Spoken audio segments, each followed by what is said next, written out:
All right. Cameras. Action! Since the emergence of cinema in the end of the 19th century, the close-up has concentrated its function as a mediator of the intimate and the intricate.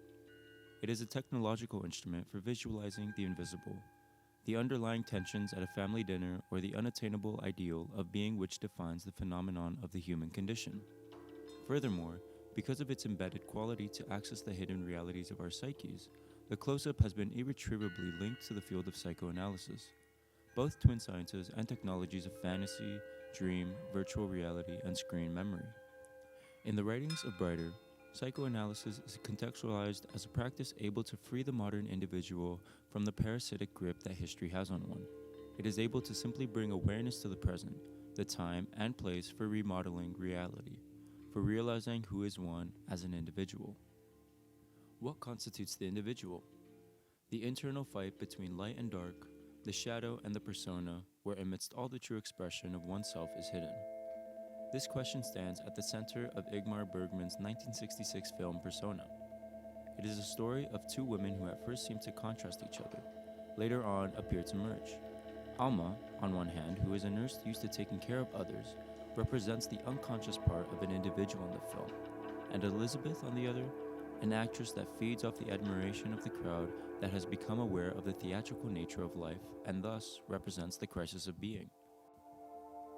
In this very dichotomy, Bergman visualizes the aim of psychoanalysis to understand the multifaceted interior of the individual, the fundamental duality that resides in each and one of us. As Carl Jung defined them, the persona is a kind of mask, designed on the one hand to make a definite impression upon others, and on the other to conceal the true nature of the individual. It is a specific part of the unconscious, and it is important to keep it separate from the individual's sense of self. Then he continues, the shadow is the instinctive, irrational archetype that sums up all of the aspects of self that the individual does not recognize in himself or herself, a literary foil. It often makes its first appearance in dreams, as a figure of the same gender as the individual, and contains the negative or unacknowledged traits of both the individual and society in which one lives. In Persona, the behavior that both characters exhibit becomes subversive to these archetypes, solidifying one, then unexpectedly embodying the other, and in the end merging into one. Both of these archetypes make up the full being of one. As each character constitutes one side of the coin, the full circle is made. Undoubtedly, here the close-up manifests the true sensibility of grasping the fine interplay of the two psychological patterns. A small movement of the mouth, a glance away, and finally, stillness filled with agony. The close-up becomes the human eye that unmistakably follows and exhibits things to be found in life but ordinarily escape our notice. But how does Bergman do this? We'll try to paint a picture by looking at one of the most crucial scenes in the film.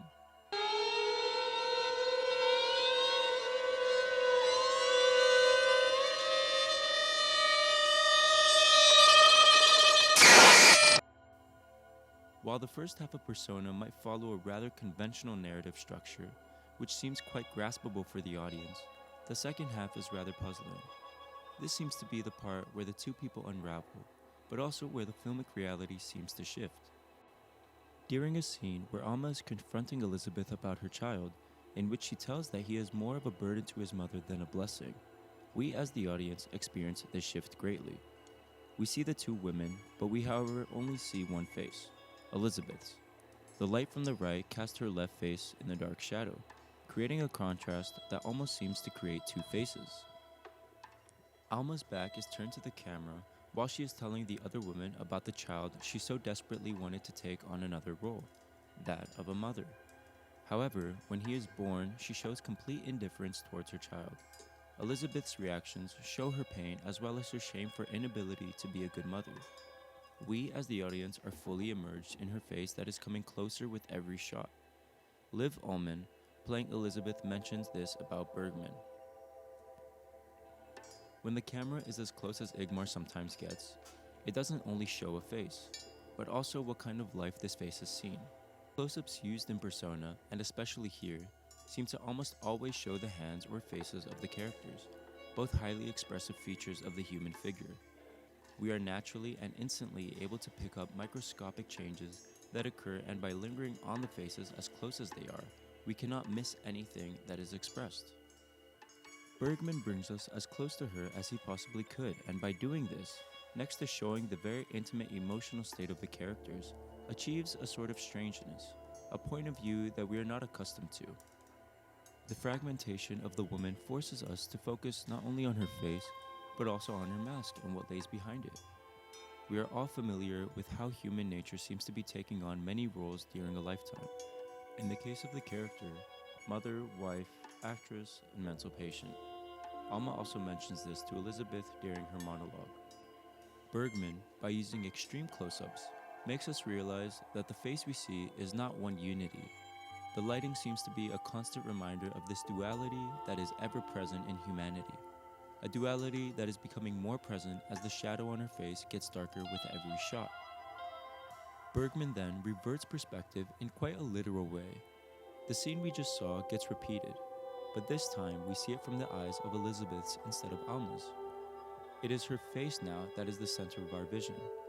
Her face is lit in a similar way as Elizabeth's, creating the same contrast. As her face gets closer, just as Elizabeth's did, we become more and more aware of the likeness between the characters. Their faces fragmented by the extreme close-ups and cast in shadow seems to become one, which seems to be what Bergman wanted to achieve.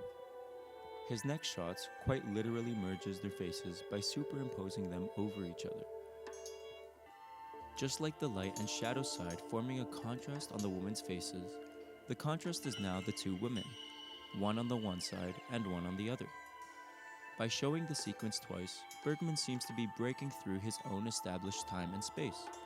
This forces his audience to let go of their previous assumptions that the reality we thought was present is no longer so. For Bergman, film is something that should be experienced, not thought about. This also opens up the possibility for using archetypes and the characterization of them.